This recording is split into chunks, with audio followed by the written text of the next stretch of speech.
suddenly shot out of the lab rats' bikes, exhaust pipes, and morphed into moving shapes like little dancers before disappearing in a puff of glitter. "Soaring slugs!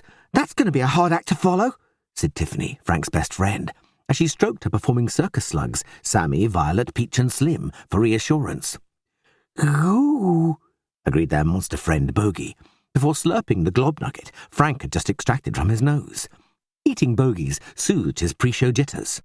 "Don't worry, our show's good. Ooh," sang Frank's mum operatically, clutching Dad's arm and trying to stay positive.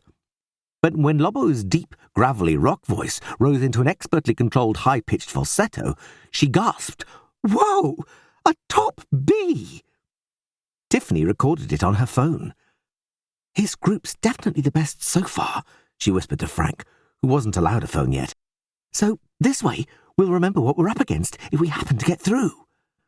"Oh, good idea," said Dad, getting his phone out too. "Why didn't I think of that?" "Right," Frank said, looking at his wristwatch, then up at the ceiling to check Binky and the other bats were in place. They were. "Prepare yourselves, everybody. We're next." There was a lot riding on this performance, for they were in none other than the famous Blob Warble Theatre in the city of Warble Blob, competing in the semi-finals of the most prestigious TV entertainment prize in the world. Forget the rest, you're the best! If they made it through this round, they'd be in the final, and if they won that, they'd get to perform all around the world this summer. And the idea of winning and travelling the globe with his best friends and family made Frank positively shiver with excitement. Maybe they'd even visit Paris, where his mum and dad had once lived. They'd told him so much about it. After Lobo had sounded his last high note, and his band had done more daredevil motorcycle stunts while singing "We Love Heavy Metals" and juggling test tubes, Lobo's lab rats bowed to the TV cameras, then left the stage to wild cheers and applause. Frank wanted to say, "Well done," as they passed. He thought it was the nice thing to do. But when he saw Lobo up close, he suddenly lost his voice. There was something about his glittery lab coat, blonde quiff, platform shoes, and gold hoop earring that gave Frank the willy-willy-woo-woos. Or was it just his snarling face? Yes, it was that. And Lobo's show partners were scary too.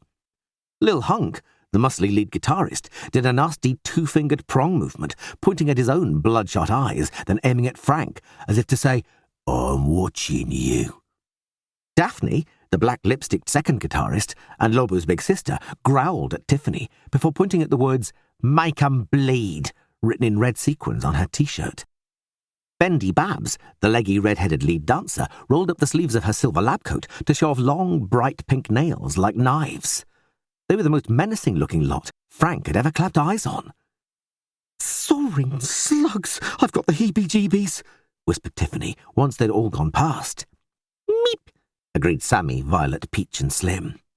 "Oh, I'm sure they're nice, really," said Dad. "They just want to win, so they're trying to unnerve us. It's classic competition behaviour." But Frank wasn't so sure. Bogey was shedding squishy bogies shaped like peas, which meant he was frightened, which meant he'd sensed nastiness. But there was no time to say any more, 'cause suddenly a loud voice boomed across the stage.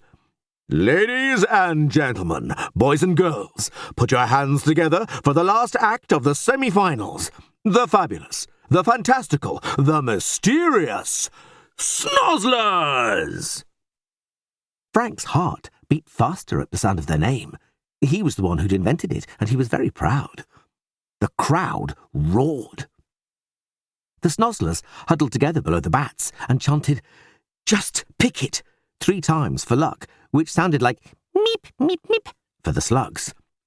They ran out into their positions in front of the TV cameras, Bogey on a podium, Tiffany up front with the slugs, Mum at the back in front of a giant movie screen, Dad in the projection area, and Frank backstage making sure their show ran smoothly. It was time to wow the judges. Chapter 2. A quick quiz. Stinkers, here's a quick quiz. Question number 1. How do you think the Snozzlers show went? A, like a half-eaten chicken drumstick in a brown sock. B, like a raw pink sausage on an underground train. Or C, really, really well. If you answered C, really, really well...